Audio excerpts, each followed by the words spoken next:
welcome to Focus Today, and I'm your host, Perry Atkinson, and delighted to have in the studio with us today the wandering reporter. Yes, we found him, we anchored him down. Ladies and gentlemen, Bob Justice with us today.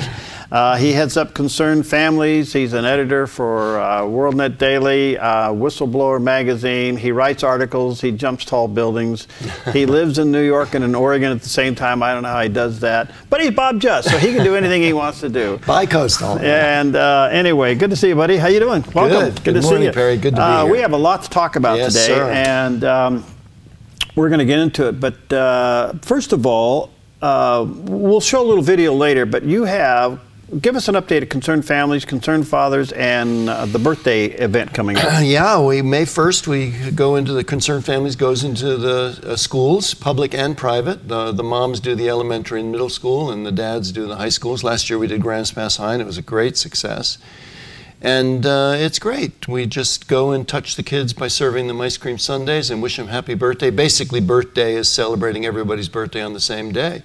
But kids who come from, broken homes or don't have the advantages of other kids, or maybe their birthday's just during the summer, they get to celebrate with everybody else. And we say, you know what? There's never been another you, and there's never going to be. Yeah. You're unique. Happy birthday.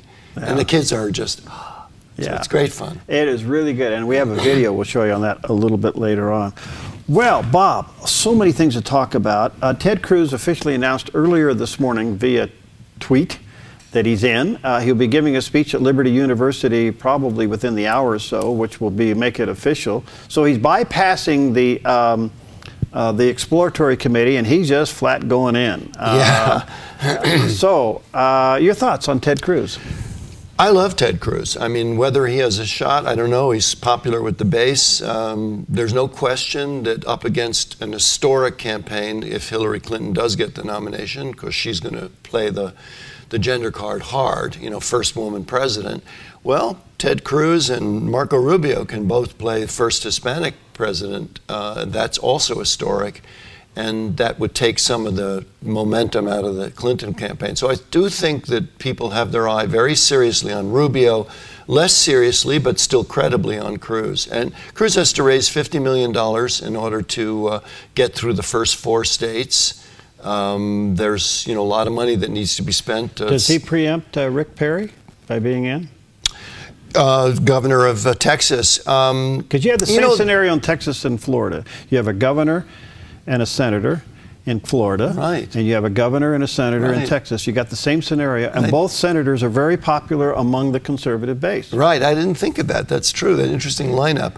I would say Perry, being more conservative than Jeb Bush, may have an edge. But Perry's campaign didn't go that well in 2012, so you might say damaged goods in the political arena with his "oops" comment and everything. Sad that something so little would make a difference.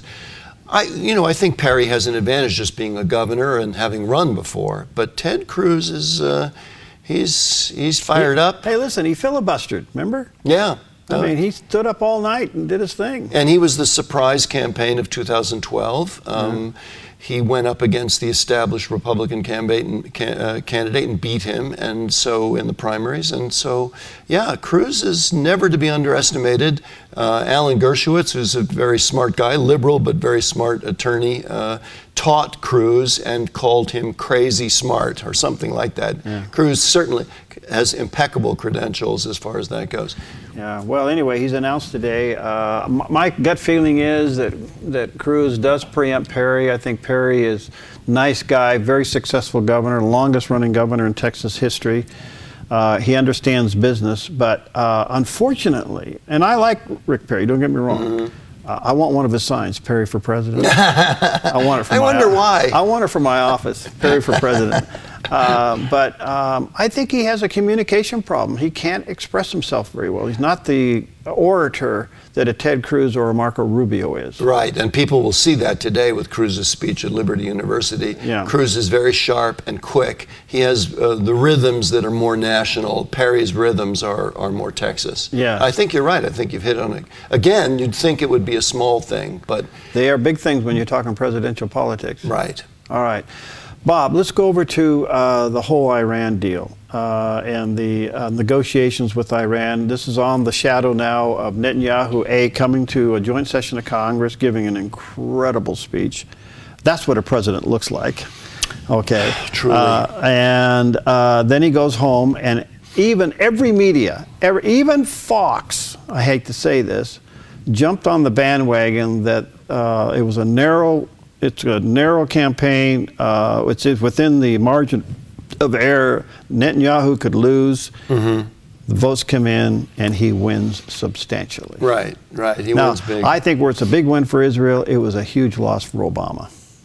It was, and the sad thing is that Obama seems to be taking it personally. There's a lot of, you know how I wrote My Un-American Democratic Party. We've talked about this before. I wrote it back in 2004, predicting that the Democrat Party would betray Israel. We are on that edge right now.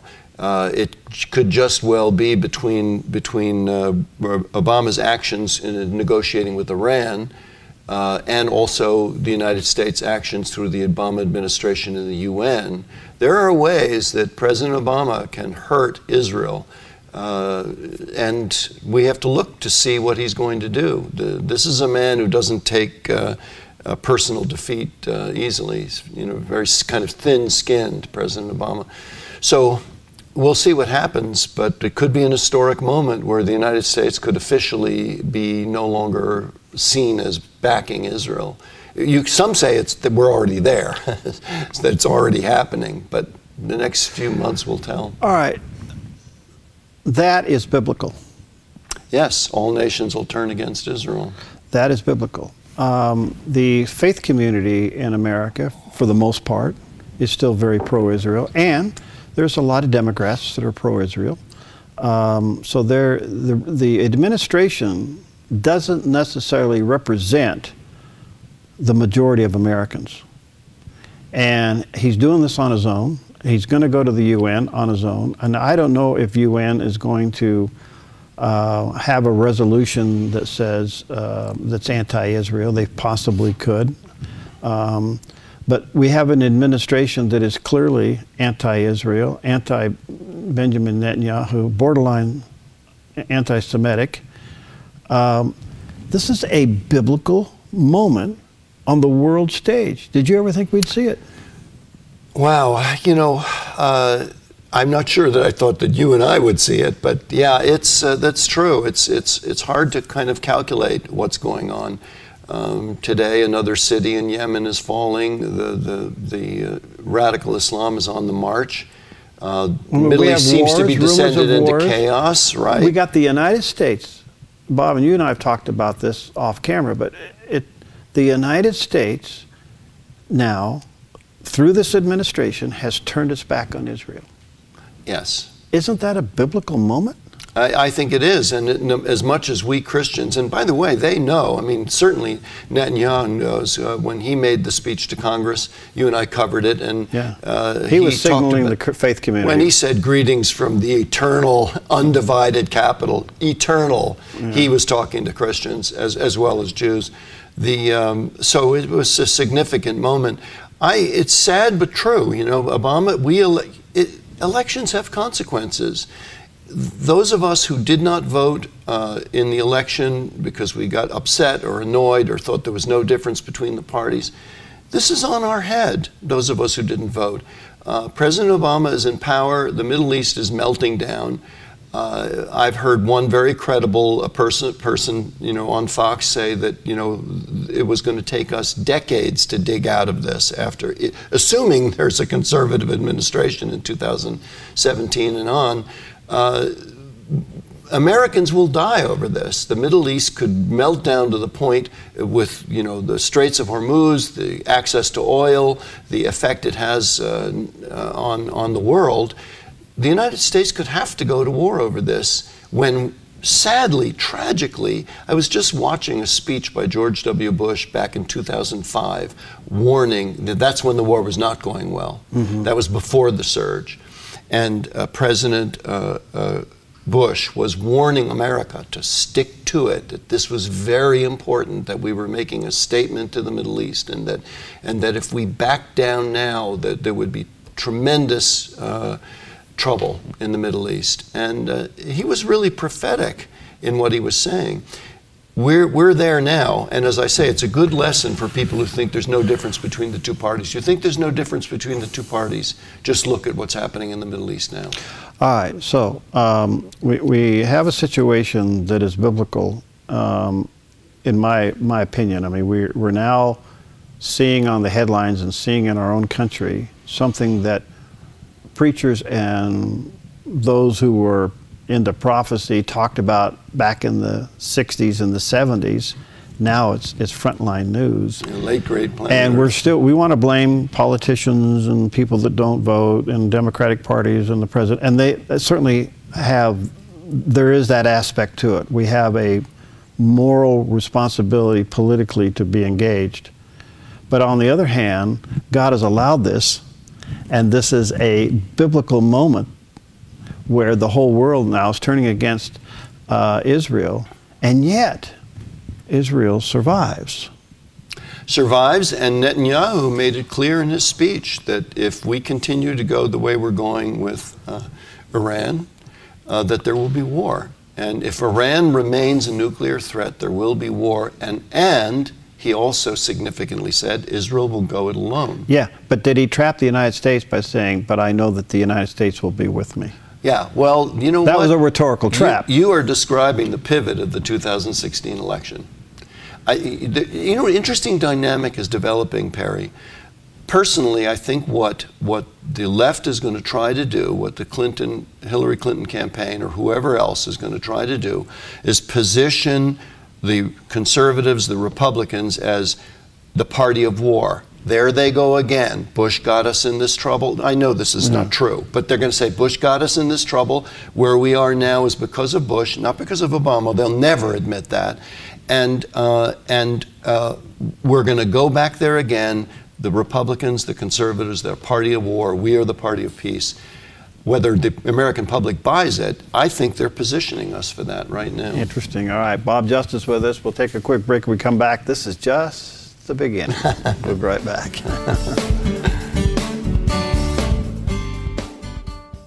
Hi, I'm Paulina, and I work at theDove TV.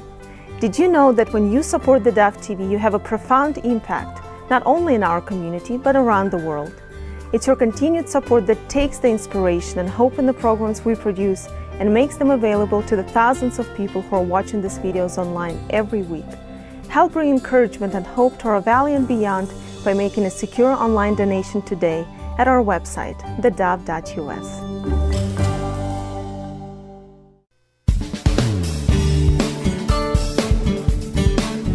Okay, we're back, and we're being justified today. Bob Justice with us, and we're spending the time together today just jawing about all the issues that we're all very concerned about, talking about currently the United States is in negotiations with Iran, supposedly to come up with some kind of a peace agreement over nuclear warheads. You know what's so interesting about this? With all due respect to John Kerry, I just get the feeling that he is he's just a, how many times can you sound serious and have nothing happen and still retain your credit? I think he's over his head. He's out of his element. He's kind of like he's still doing a protest during the Vietnam War. He's talking so serious, and we almost got a deal, and we could have had one, we don't have one, but we're going to get one, and all this and that, but nothing's coming out of this deal. And you have the Prime Minister of Israel in town saying, don't do this. You have Republicans sending letters to Iran, we don't trust you, and yet we got an administration saying, phooey on both you, the American people, and you folks over there in Israel. We think you're nothing more than, people, warmongers, and we're just going to leave you alone. We're going at this for a peace deal. And there is no peace. And we're trying to negotiate with a country that has zero record of trust. No, zero record of trust. Literally, the head of Iran just recently, while these negotiations are going on, chanted death to America.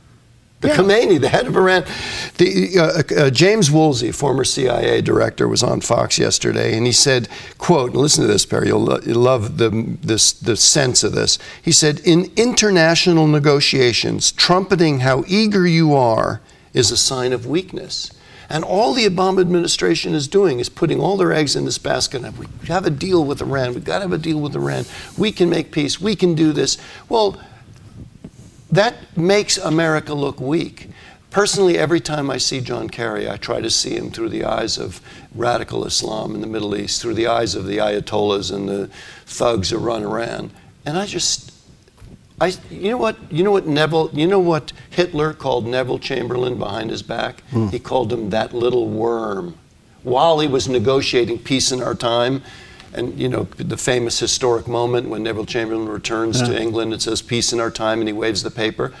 While he was negotiating that, Hitler was calling him that little worm. That's the way they think of us now. They have contempt for us. The radicals in the Middle East have contempt for us. You know what's so interesting?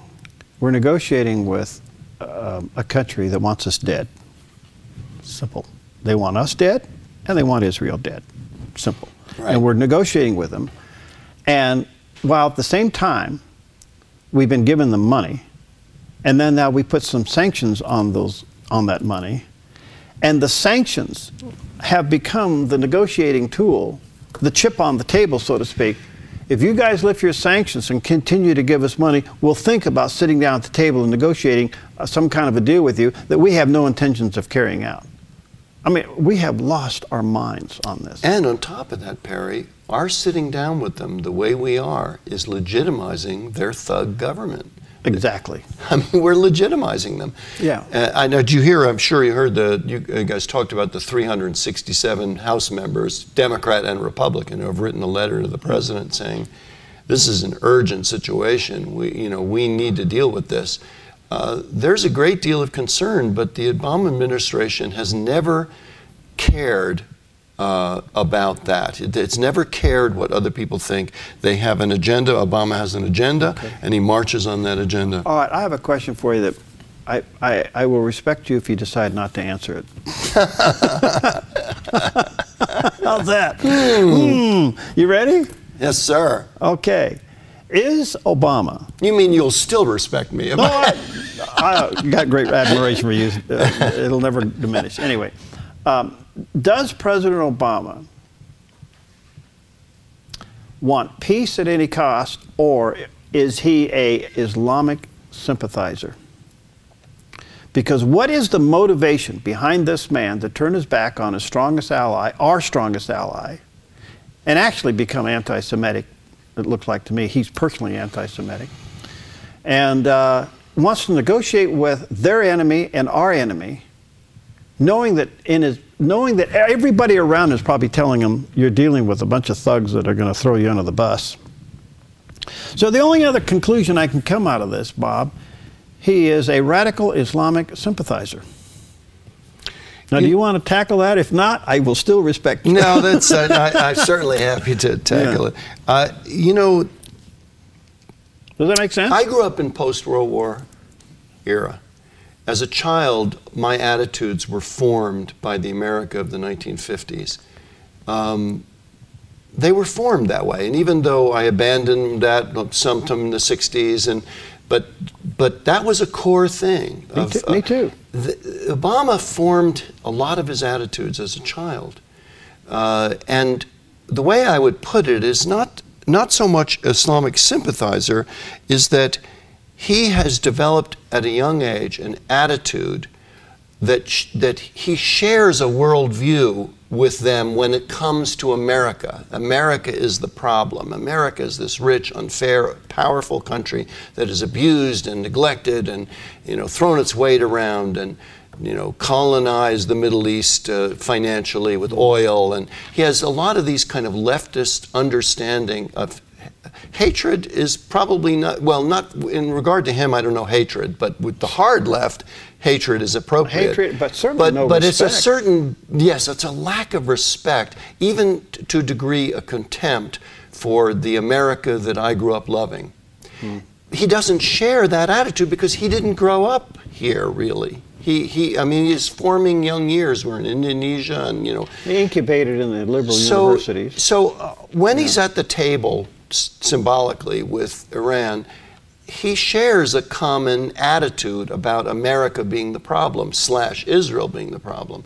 And so in that sense, he's a weak president because he doesn't stand like a rock with an understanding of the America that I understand and that you understand. He doesn't believe in American exceptionalism.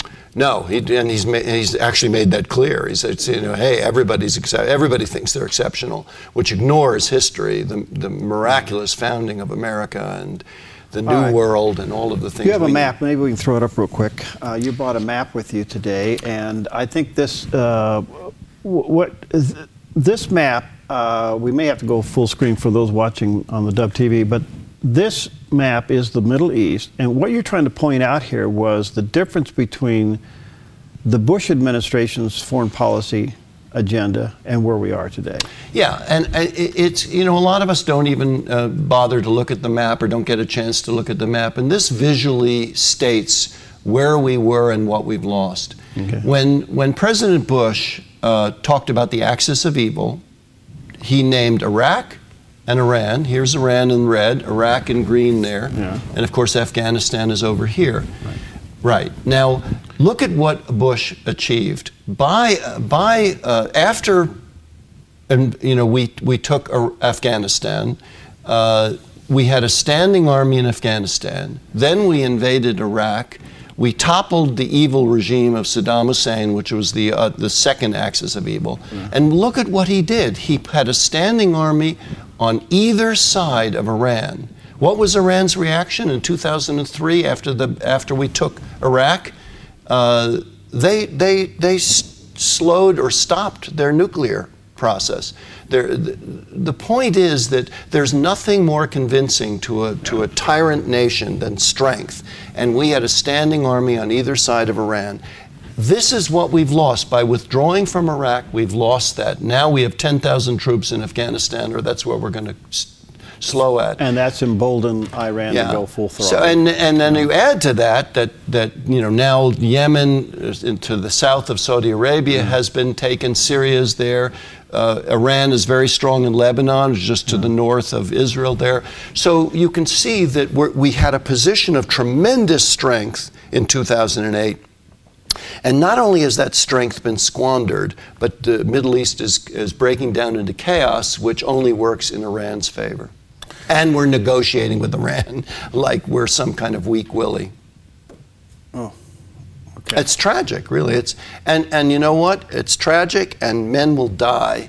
To predominantly men, the reality of the pointy end of the spear in the military is reality is men will die to reclaim, even if we attempt to, men will die to reclaim some kind of order in the Middle East. All right, we'll take a quick break. Bob Justice with us today, and we're just trying to recap all the things that I'm sure that are on the top of your mind as well, and we'll continue on when we come back. Hi, I'm Paula, and I work at theDove TV. Every day we get letters and emails from people who've been encouraged, blessed, and challenged by the programs on theDove TV. But we couldn't do it without you. Did you know that more than 90% of our income comes from people like you? You can help us continue to bring inspiration and hope to our community by making a secure online donation at our website, thedove.us, or call us at 541-776-5368. All right, perhaps we should keep the microphone on and the cameras rolling during the break. Hey, we're back with Bob Just today and just kind of jawing on a bunch of the issues. And I want to get into the Hillary thing with you in just a moment, Bob. But Dennis Prager. Now, maybe you can explain to our audience who Dennis Prager is. You read a lot of his articles. He does have his own talk show. He has become quite outspoken. He is an interesting Jewish guy that does a lot of work with the Christian community and Christian broadcasting. He's a conservative Jew who's very pro-Christian. He hosted Religion on the Line in Los Angeles. I took a course from him at the University of Judaism. He's brilliant. He's brilliant, and I remember giving my mother tapes on, quote, headline, why the Jewish agenda is, why the liberal agenda is not the Jewish agenda. So Dennis Prager for many decades has been fighting that fight to try to wake up liberal Jews to see that liberalism is not the way to go. Well, he put together a short clip explaining the Middle East conflict. And you didn't see it. I want to play it for our audience again. Both radio and TV, you'll get it. And for you. Yeah, I'd love to see it. So it's not often that I just do inserts for one person. But I'm going to do it for my buddy Bob here because he needs to see this and you need to see it again and hear it again. Here's Dennis Prager explaining the Middle East. When I did my graduate studies at the Middle East Institute at Columbia University's School of International Affairs, I took many courses on the question of the Middle East conflict. Semester after semester, we studied the Middle East conflict as if it was the most complex conflict in the world, when in fact, it is probably the easiest conflict in the world to explain. It may be the hardest to solve, but it is the easiest to explain. In a nutshell, it's this. One side wants the other side dead.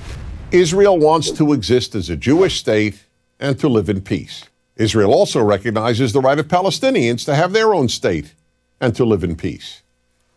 The problem, however, is that most Palestinians and many other Muslims and Arabs do not recognize the right of the Jewish state of Israel to exist. This has been true since 1947, when the United Nations voted to divide the land called Palestine into a Jewish state and an Arab state. The Jews accepted the United Nations partition, but no Arab or any other Muslim country accepted it. When British rule ended on May 15, 1948, the armies of all the neighboring Arab states, Lebanon, Syria, Iraq, Transjordan, and Egypt, attacked the one-day-old state of Israel in order to destroy it. But to the world's surprise, the little Jewish state survived. Then it happened again. In 1967, the dictator of Egypt, Gamal Abdel Nasser, announced his plan, in his words, to destroy Israel. He placed Egyptian troops on Israel's border, and armies of surrounding Arab countries were also mobilized to attack. However, Israel preemptively attacked Egypt and Syria. Israel did not attack Jordan and begged Jordan's king not to join the war. But he did. And only because of that did Israel take control of Jordanian land, specifically the West Bank of the Jordan River. Shortly after the war, the Arab states went to Khartoum, Sudan, and announced their famous 3 no's. No recognition, no peace, and no negotiations. What was Israel supposed to do? Well, one thing Israel did a little more than a decade later in 1978 was to give the entire Sinai Peninsula, an area of land bigger than Israel itself and with oil, back to Egypt, because Egypt, under new leadership, signed a peace agreement with Israel. So Israel gave land for the promise of peace with Egypt, and it has always been willing to do the same thing with the Palestinians. All the Palestinians have ever had to do is recognize Israel as a Jewish state and promise to live in peace with it. But when Israel has proposed trading land for peace, as it did in 2000, when it agreed to give the Palestinians a sovereign state in more than 95% of the West Bank and all of Gaza, the Palestinian leadership rejected the offer and instead responded by sending waves of suicide terrorists into Israel. Meanwhile, Palestinian radio, television, and school curricula remain filled with glorification of terrorists, demonization of Jews, and the daily repeated message that Israel should cease to exist. So it's not hard to explain the Middle East dispute. One side wants the other dead. The motto of Hamas, the Palestinian rulers of Gaza, is, "We love death as much as the Jews love life." There are 22 Arab states in the world, stretching from the Atlantic Ocean to the Indian Ocean. There is one Jewish state in the world, and it is about the size of New Jersey. In fact, tiny El Salvador is larger than Israel. Finally, think about these 2 questions. If tomorrow Israel laid down its arms and announced, "We will fight no more," what would happen? And if the Arab countries around Israel laid down their arms and announced, "We will fight no more," what would happen? In the first case, there would be an immediate destruction of the state of Israel and mass murder of its Jewish population. In the second case, there would be peace the next day. As I said at the outset, it is a simple problem to describe. One side wants the other dead. And if it didn't, there would be peace. Please remember this.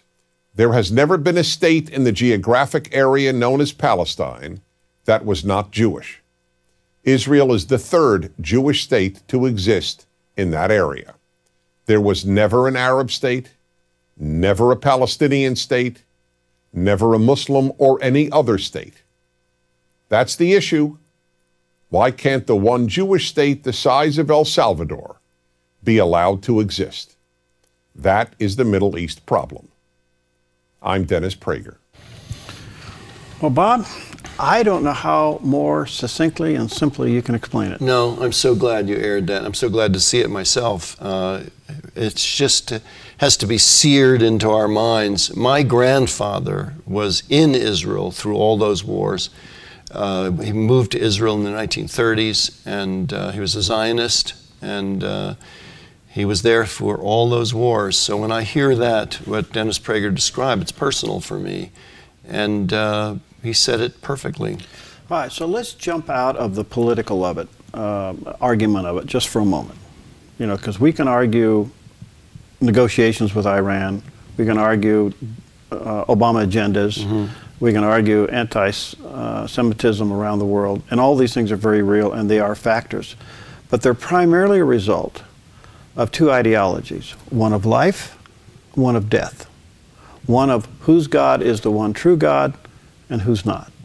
The other thing that comes out of this, that if Israel was able to exist after all those attempts to annihilate her, and for her to become a state after 1948 to where she is today, and giving of land for peace, and all of these other things that are going on, and she still exists, and the United States turns her back on Israel, she still exists, and there are other prophecies yet to occur relating to Israel's future, and she still exists. Two things need to come from this. One, there is a God, and that God is Israel's God and the Christian God. And that ought to let us know that the Bible is true. And then why aren't we Christians in full throttle mode for evangelism? Because what's happening in the world is proof that there is a God. He loves us. He gave us warning of this stuff. It's called His Word.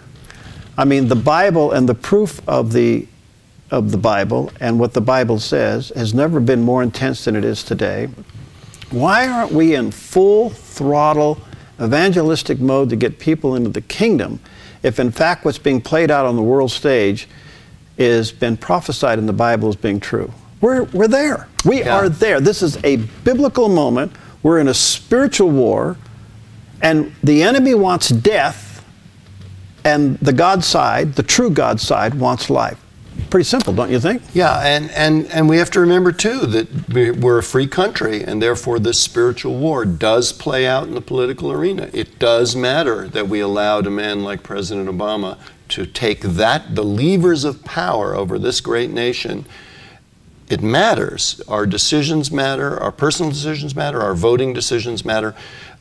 You know, I mentioned briefly when we were covering the Netanyahu speech to the joint session that that Natan Sharansky, a famous Jewish dissident from the Soviet Union who was eventually released from the Soviet Union, moved to Israel, became a political leader in Israel, a very highly respected, very intelligent man, wrote a book and also a column that anti-Americanism and anti-Semitism were really of the same root.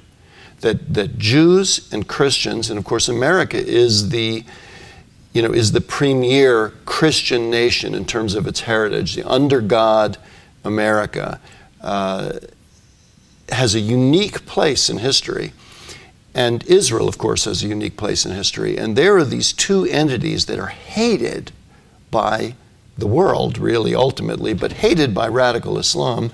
And, of course, they call us the great Satan and Israel the little Satan. Mm-hmm. And they threaten death to America. This is a spiritual war.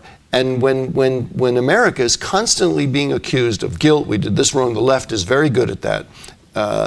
They called it, in fact, they actually called it critical theory, the theory developed in the 1930s, which basically says, to the left, it's a leftist theory of how to undermine America. Just keep criticizing. I just find this interesting that we're dealing with something that the world's already seen, and we're ignoring it.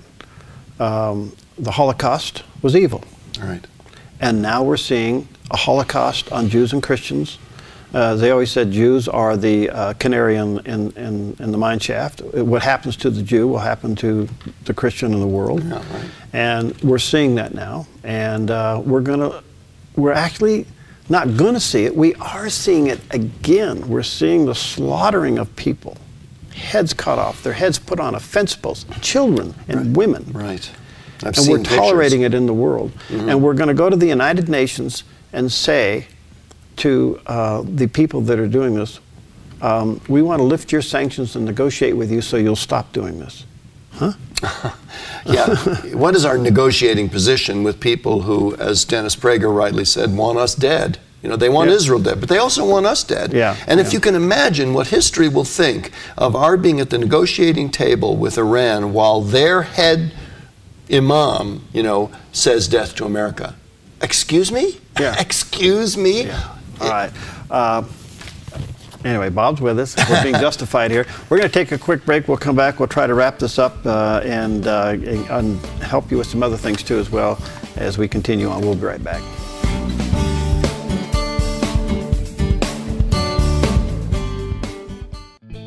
Hi, I'm Daniel and I work at theDove TV. You know, compared to Portland, Seattle, and LA, Medford might be considered a small market, but at theDove, we're excited about the opportunity to make a big impact right here in our community. And you help make that happen. Did you know that more than 90% of our income comes from people like you? You can help us now by making a secure online donation at our website, thedove.us, or by phoning 541-776-5368.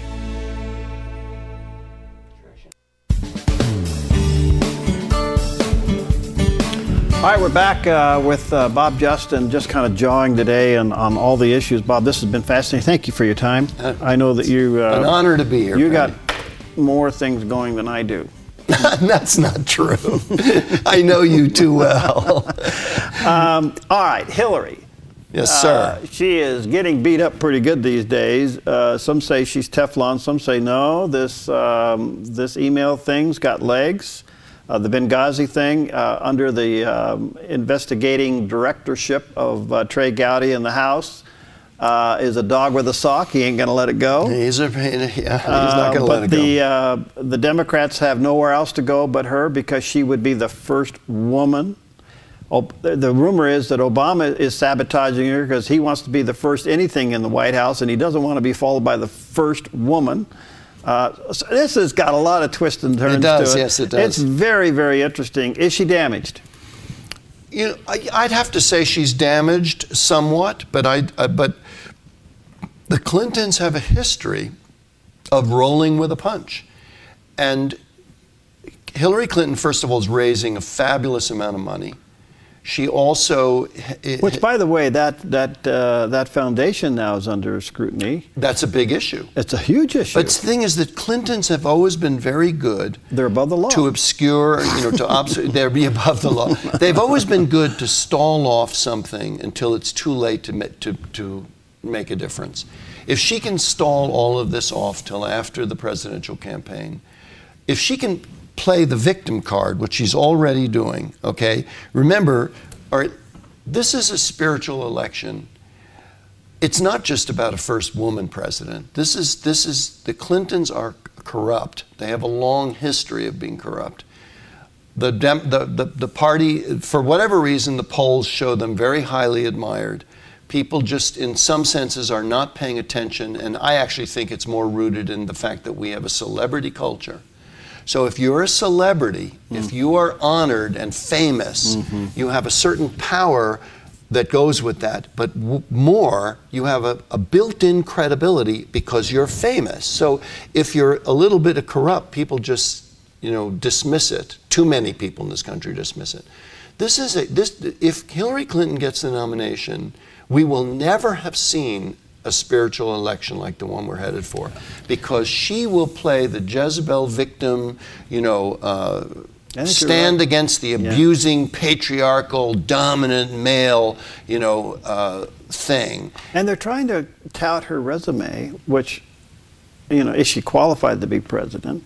Because she was Secretary of State, she was a U.S. Senator, carpetbagger U.S. Senator, First Lady. Right. She came to New York, meaning she came to New York and had no connection with New York, no real connection, and they voted her in because she's a celebrity. See, name recognition.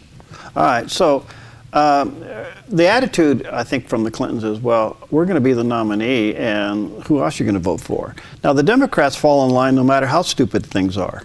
They have a tendency to just be there no matter what.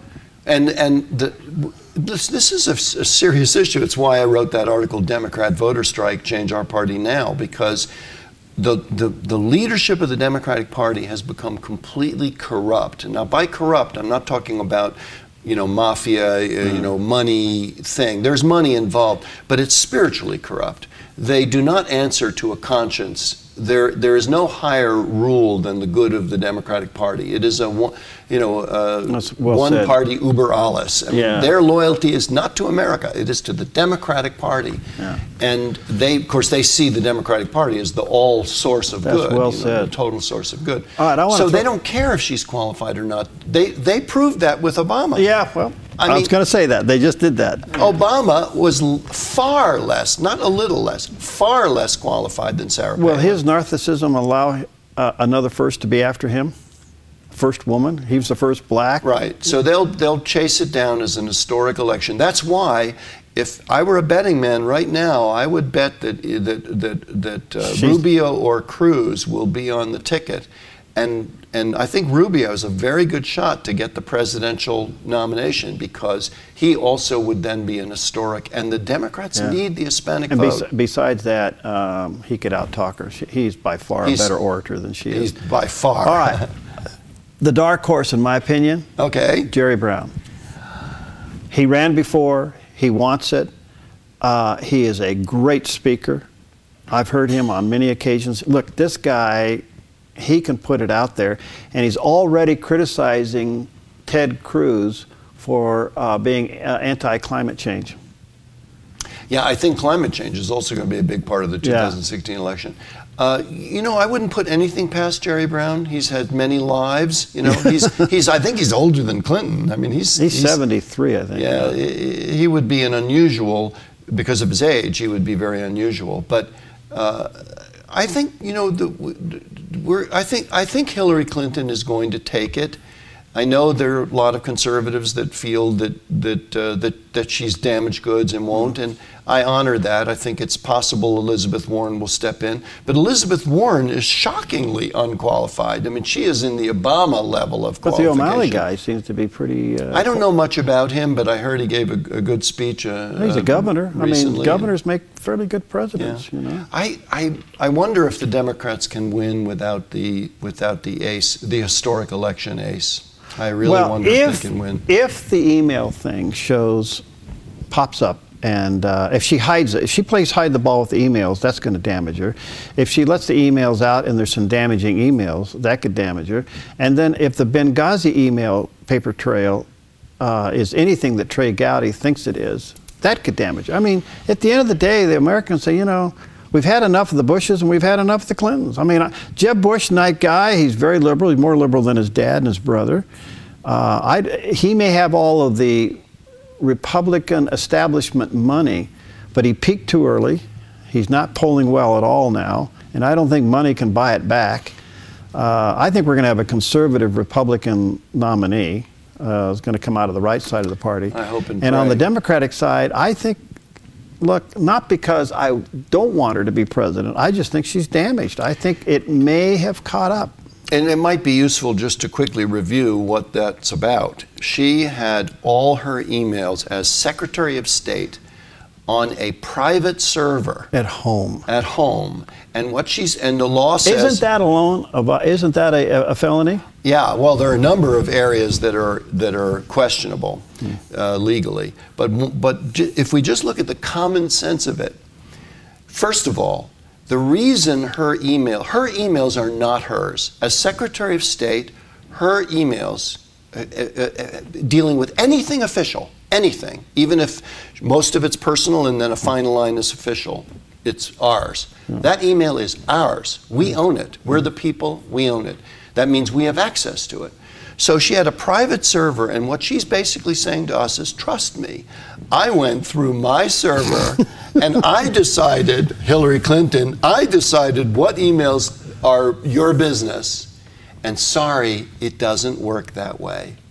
Those emails are our business. We own them. And what Trey Gowdy is saying is she needs to release her server to an independent investigator to go through the email and ascertain what's official and what's not. How do they enforce that? How do they force her to give that server to somebody? There's got to be something that's got some teeth in it, because right now it's just nothing more than a rhetorical argument. You know, Gowdy's an experienced prosecutor. He has the power of the House. Subpoena power of the House? Subpoena power. I would be amazed if he didn't subpoena it, if she didn't come forth. We'll see what happens. What happens if there's gaps in there? Now let me. Yeah, good point. Going back to Nixon. Let me make a strategic point, because it also helps people understand how sneaky the political arena is. It is possible that there is nothing damaging in her email. It's possible that this is a rope-a-dope strategy, where she'll make, remember, she's going to play the victim, the feminist Jezebel, radical feminist, I should say, Jezebel card is the victim card, and she's been done wrong by her husband Clinton. It's time for her to get the platform. So if she can be the persecuted Mrs. Clinton, the victim of Trey Gowdy, and then right before the election, right around September of 2016, say, all right, here it is, look at everything, and then be proven that there was nothing wrong there, she can ride that, that emotion of, I am innocent, I've always been innocent, and these people have tried to, persecute me. This is, it's spiritual. We're dealing with a spiritual political arena. Look, I suspect she's trying to do that now, but you can't have your whole Secretary of State career email history in a private server at home. Right, and that's the core point. Yeah. She can't tell us what she thinks we should see. Yeah. That's not the way it works, Mrs. Clinton. Okay. Bob, I should say Secretary Clinton. You're fun to have around, and your point of view is really interesting. Thanks, buddy, for what you do. We'll get you back a couple more times before you head east. I'd like that. God bought his retirement home on the West Coast, not on the East Coast. We'll get you back. All right. Thanks, that's Barry. it for today on Focus Today with Bob Just. And people want to correspond, BobJust.com? BobJust.com, or Bob at BobJust.com. Bob at BobJust.com. Send him the emails. I'll read them later. We'll put them on his server. I may or may not release them. Bob at BobJust.com. Thanks, buddy. We'll see you next time. Hi, I'm Jim, and I work at theDove TV. Every weekday between 6 and 8 a.m., our award-winning news and sports team bring you the best morning show around. It's live, it's honest, and it's a whole lot of fun. And you help make it happen. Did you know that more than 90% of our income comes from people like you? You can help us continue to air local programs that share your voice by making a secure online donation at our website, thedove.us.